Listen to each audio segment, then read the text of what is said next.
Yes, I think we are live.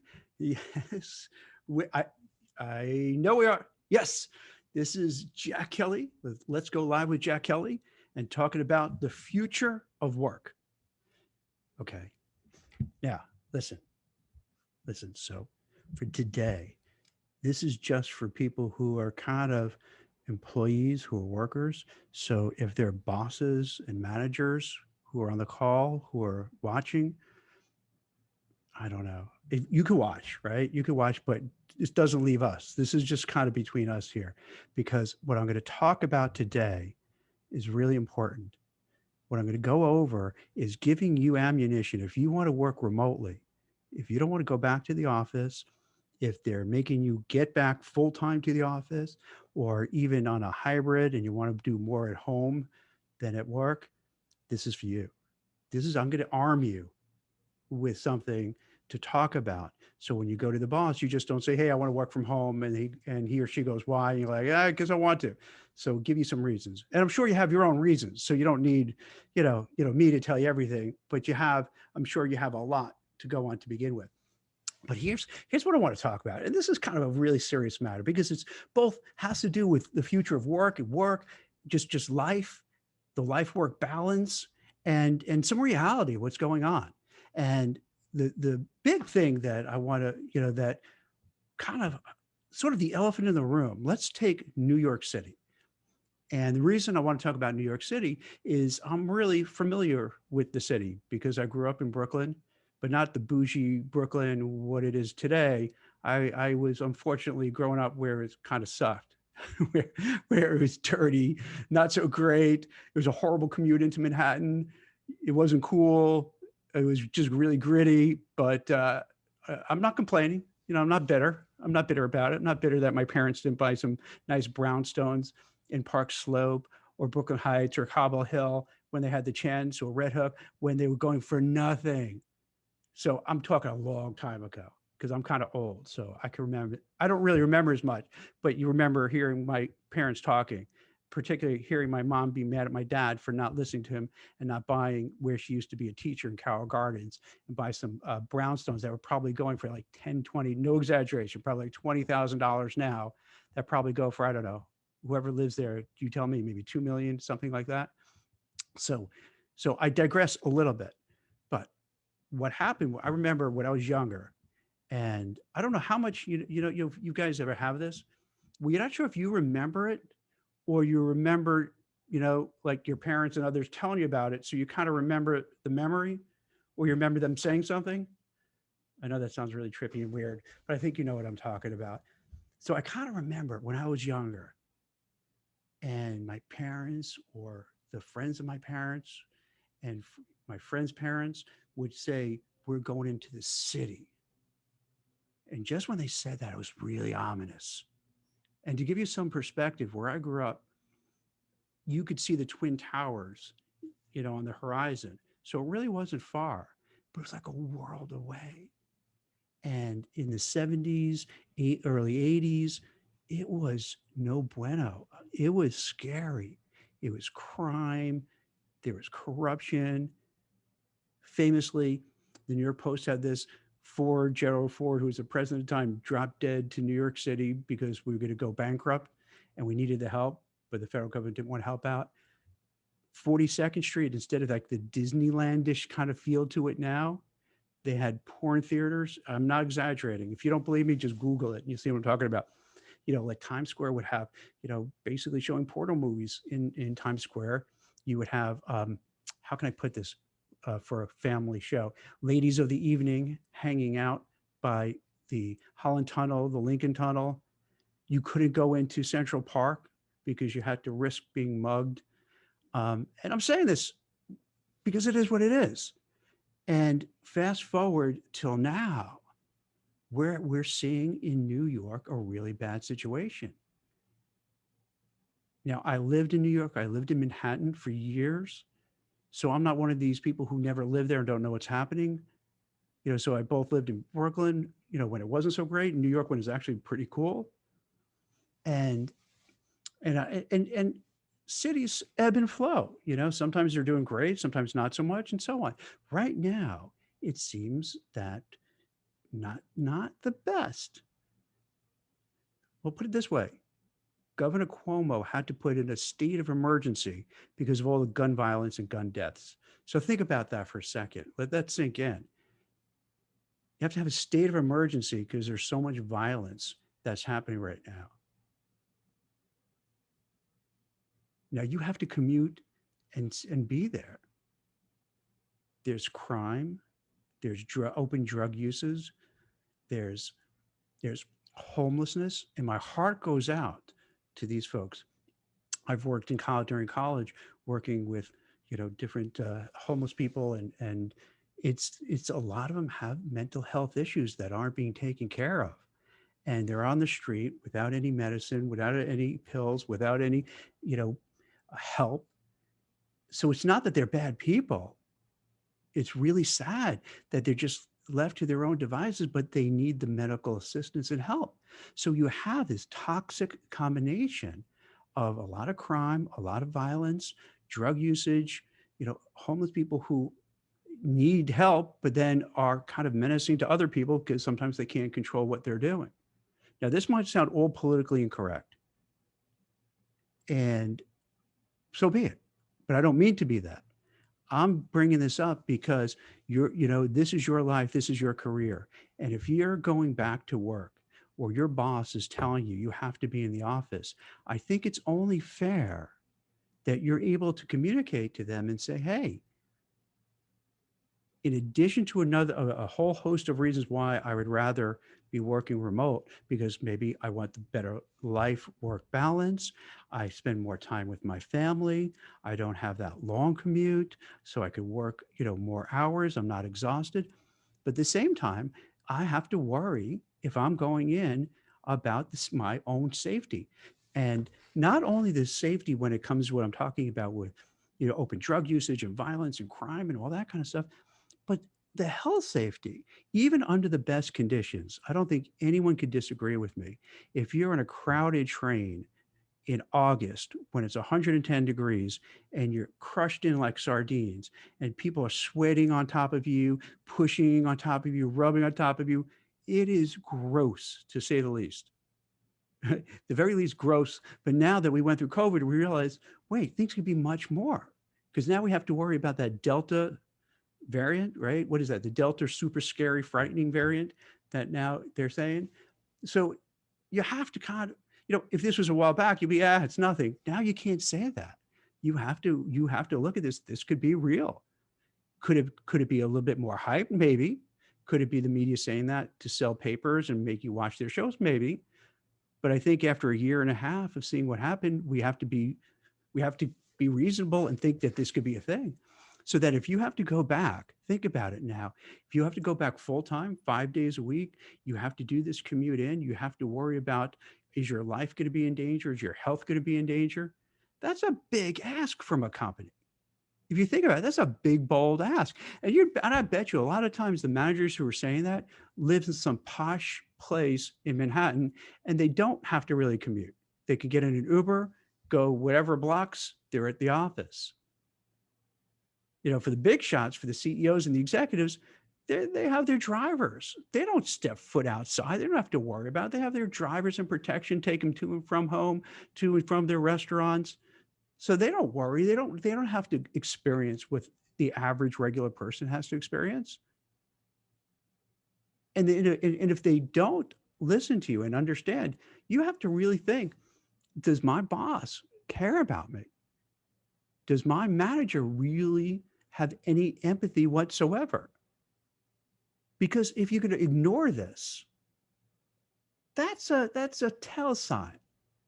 Because it's not me saying it. And first of all, take a look, and I'll put in the comments my Forbes article talking about it. I have about a dozen plus people giving quotes about how dangerous, afraid they are, how worried they are, how uncomfortable it is to get on the trains, the fear of the trains, giving stories about what happened to them or what happened to their friends. So this is real stuff. And don't just take me, my word on it at all. Take this, you could take it one data point to consider, but do your research yourself and you'll see what I'm talking about.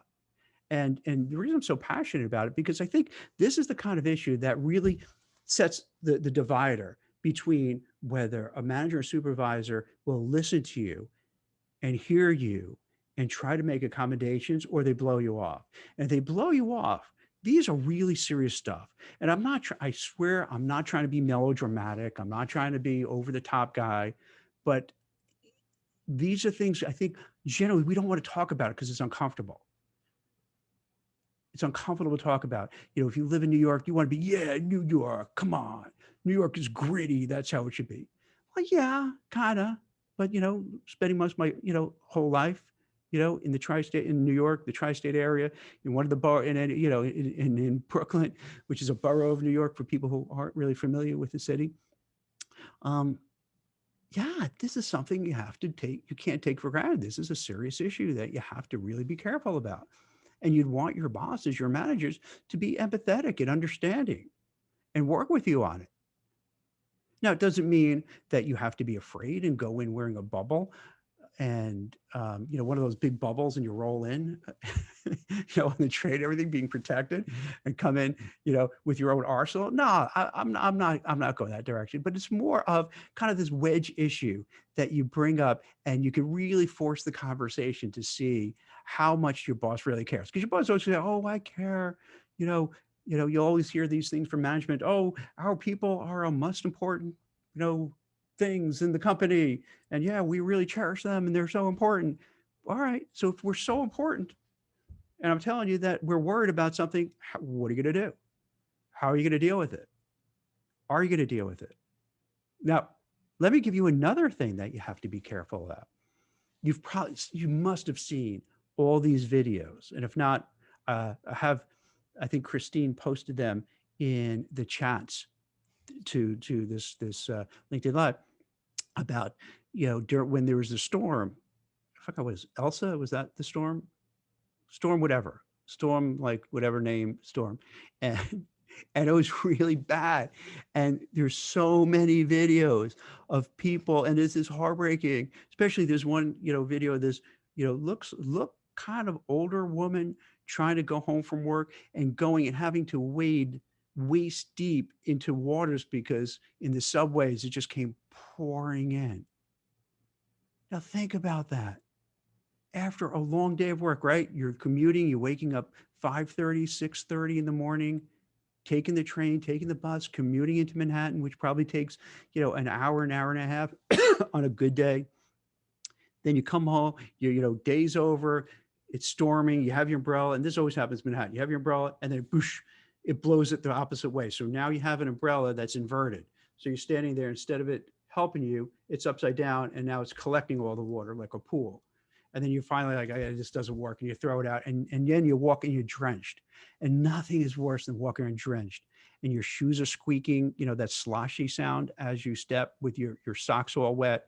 And as buses and cars go by, they spray you because they hit the puddles, because there's puddles all over the place, and then you get drenched. It's so demeaning. It's so dehumanizing. It's terrible. Now you're cold and shivering and it's pouring, and you finally think, okay, I'm going to get on the train and I'm almost there. No. So now you got to wade through dirty water to get on the train. And check out these videos. I'm not exaggerating at all. If anything, I'm underplaying it. So then you got to go home, just enough time to have dinner, go to sleep, and then start the day all over again. If you think about it, that's not a life. Seriously, that's crazy. Now, I did that for like 20, 30 years because that's what you were supposed to do. I didn't know any better. I was stupid. I followed what you're supposed to do, the handbook of, yeah, you get a job in Manhattan, you commute in, or you live there and pay exorbitant rents, this way you make a nice living, and just that whole kind of thing that you buy into. And then with COVID and the pandemic, you realize, wait, it doesn't have to be that way. It doesn't have to be where you have to schlep to a city, be in a cubicle farm, stay under those fluorescent lights for 10 hours a day, and then commute back and then do it again.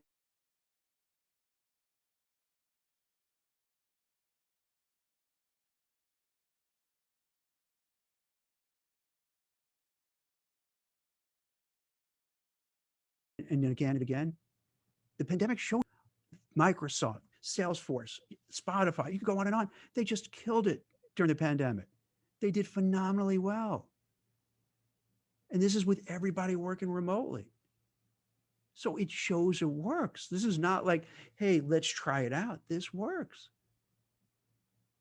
So if it worked then, why would management say, well, now you have to earn the right to work remote? Well, a year and a half wasn't earning the right to work remote. A year and a half where we help you guys make record profits and do phenomenally well.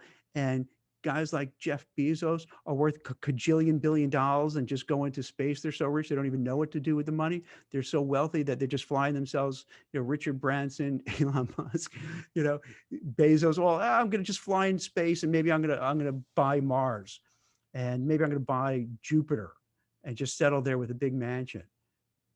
I mean, it's just nuts. So that we did all the work, put all the time in. These companies became very successful. The CEOs, the executives, the big shareholders became super ridiculously wealthy.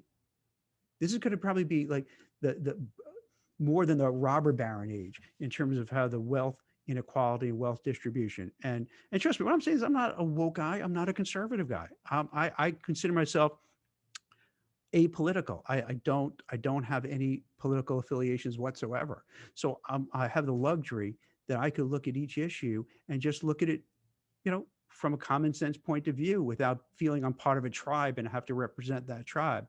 And maybe you guys should try that. It's so liberating because you could just look at things and say how you feel about it. So in this case, how can on one hand they say, we were super successful and did really well. Not they have to say it, but you see the results are there. Stock market is the highest ever. Real estate market is blazing hot. Record stock prices for so many companies. And then now they're going to say, I don't know if you could work, maybe 2 days, maybe 1 day, maybe no days. Now, to be fair, some people want to go to the office and I can't blame them. Like for instance, for my kids, when they graduate from college, I would strongly suggest that they go into the office. I would say they go into the office maybe 5 days a week if they can, or at very least 4 or 3, because for them, it's important to socialize, to build up your network, to meet new people, to get in front of the managers and senior executives, to kind of learn how all this is. And then also after a year and a half of being home or having school classes online, you just want to get back into the swim of things. You don't want to spend another year and a half, because I got a feeling that's not going to bode well for people in the future who spend too much time working at home, because I think it's going to be then hard to reacclimate. So I would say for my own kids, I would advise them, go in. And now you can think, wow, I'm such a hypocrite because I just said for you guys to say not to go in. But I want to show that I'm fair, that it's, you can't make one blanket statement for everybody. Everyone's different. Everyone has their own needs. Everyone is in their own, position of what, what's right for them. Now this is me saying I would suggest it. It doesn't mean they're going to listen to me. Anyone who has kids knows just because you say it, it doesn't mean your kid's going to do it. Sometimes you say something, they'll do the opposite. But I think for some people, being in makes a lot of sense. It helps, and deal with it. Now, I would probably suggest if they do that to get an apartment closer to where they are so they don't have that horrible commute. But then also have to worry about them in terms of, the crime, the drug usage, all that kind of stuff, which as a parent is scary. Is frightening. And, when they get a certain age, you can't go, taking their hand. It's okay when they're in kindergarten, but not so much when they go to their first day at work and taking them by the hand and coming in and walking them into the office. That's not really a good look. I don't think they would feel comfortable with it either. But you got to figure out not only are we talking about the dangerous aspect, not only talking about the health risks when you're squished together, because I don't know if you realize this, but during the pandemic, New York City, as well as other big cities, had to cut costs. So they let go a lot of people and let go a lot of people who worked in mass transit. And for the obvious reasons, people weren't taking it because everyone was at home, not going to work. They let go a lot of people. So that means The trains are not in the best shape. There's not enough police officers, not enough transit agents and people to help you. So it's not a perfect system. So you think the chances are what's going to happen, they're going to run late, they're going to break down a lot, they're going to be overly crowded. So they're overly crowded and it's August and we're shade away from August and you're going to get these hot, muggy, sweltering days and you're breathing on top of people all over you.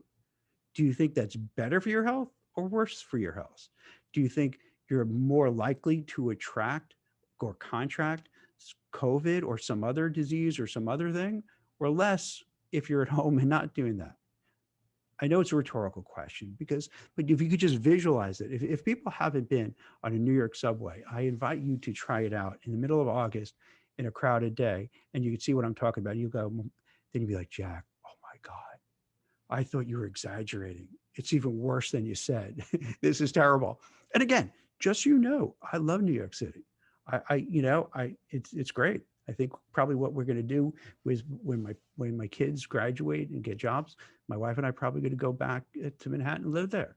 So I'm not one of these people like, oh, it's dead, it's never coming back. Not at all.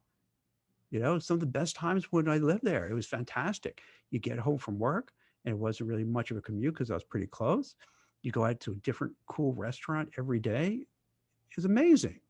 It's fantastic. So I'm not one of these negative doomsayers. I'm just a realist and looking at this particular snapshot in time.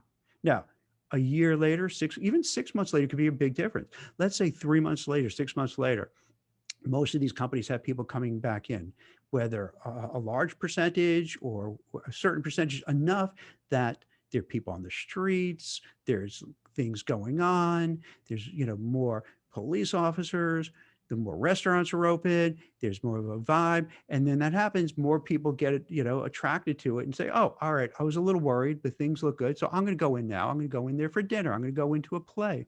I'm going to go meet people. And all of a sudden, before you know it, turns around. So it could easily do that. It could easily do that within the next 3 months, particularly because a lot of companies are waiting for September to come back. So by September, October, November, December, yeah, it could be really cool. It could be cool. By the time you get to the holidays of next year, it could be amazing. However, what if it doesn't? That's my big point. What if it doesn't? You don't want to be in that space for the next 3 months where you're the guinea pig going in there and seeing how it is, because you're taking a risk. Now, if you want to get out of your house, you're tired of being in your house, you're going stir crazy like I am, and maybe that's one of the reasons why I do these LinkedIn lives to talk to some people, although I'm really kind of talking to myself. But you want to get out of your house, you want to explore, you want to see something different, you want different kind of people around you. So sure, it makes sense that you want to do it. So there are some people who, really want to do it. That's great. But this, like as I mentioned at the beginning of the conversation, this is primarily for the people who are saying, hey, I really do want to be home. And it could be for whatever private reasons. They have a sick relative, they had COVID and they're freaked out. They don't want to get it again. A loved one in the family had it and you don't want to give it to them again. It could be that you just found that you had a better relationship, with your spouse, your partner, with your kids. And then you realize, wow, I don't want to give this up. It worked so well. It was so awesome. I finally bonded with them. This is great. And I don't want to lose that again. Maybe you came up with new hobbies. Maybe you took up tennis or what have you, and now you're going to have to stop. So there are a lot of reasons why, you could say, hey, I was super successful working at home. In fact, the studies show people put more hours in working at home than they did pre-COVID. And that's because partly people felt the pressure that they had to do this to keep their jobs. Others, like myself, I didn't have much else to do. I live in New Jersey now, and we're on lockdown most of the time. So I didn't have that much. So what did I do? I pretty much worked because I tried to be safe. I had COVID. I don't want to have it again. I don't want to give it to somebody. So I was pretty careful for the most part.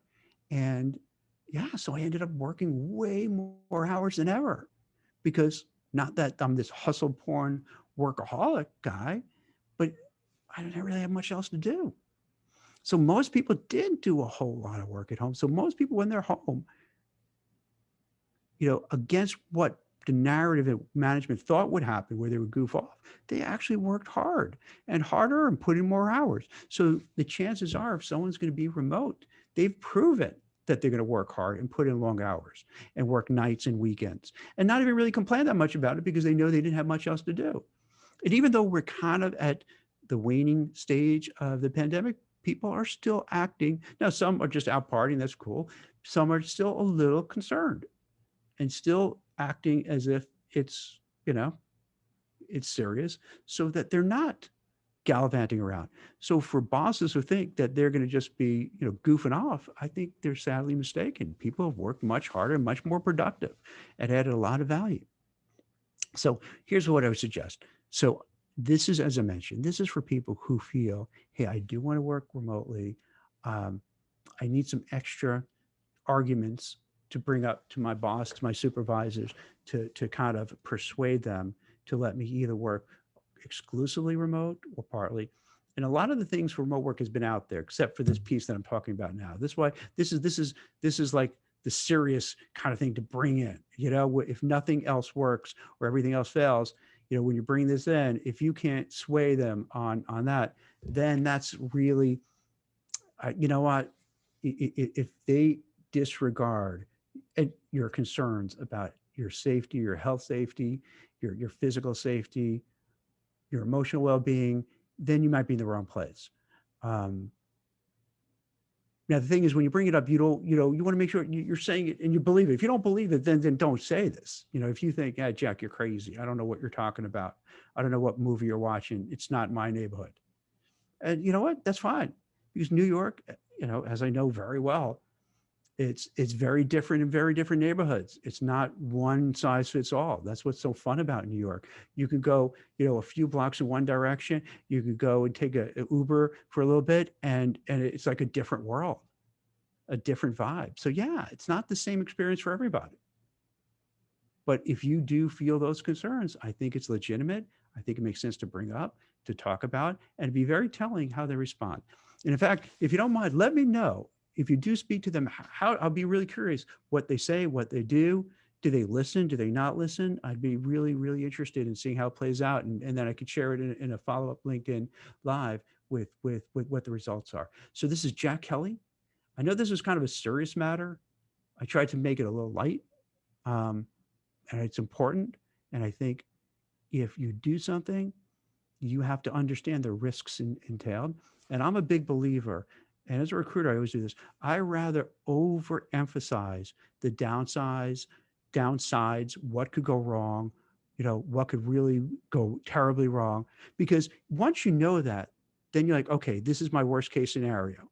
And then you can make a decision for it, as opposed to blowing it off and say, nah, and you just look at the positive, because then you're not mentally prepared for what could go wrong. I'm always a big believer. You want to know what bad things could happen. Now, maybe that's a weird way to go through life, but I think and I've learned this a lot from the people that I recruited for, compliance people, risk people, audit people. I think it's a healthy mindset to see, when you do something, you want to weigh the risks versus rewards. And if the risks are far greater than the rewards, you got to pay attention to it and not blow it off. If it's, and then if there are others, you got to figure out what's the right equilibrium. As I mentioned, with my kids, I might suggest them to go in. So I might weigh, I might change the weight of it. But then, to be very fair, as it gets closer, it's easy to say things when you're not there, when you're a little farther away. Then when they're doing it, I wonder if I'm going to change my mind and have cold feet and say, well, maybe don't go in. Maybe things like I mentioned will get much better. And then you're like, of course, go in. It seems awesome now. Everything is open. Everything is rocking. Everything is great. So many people in the streets. It's safe. So I hope this kind of helps. And I think this kind of information you don't hear about too often. And I think that's kind of some of the value I bring to the table.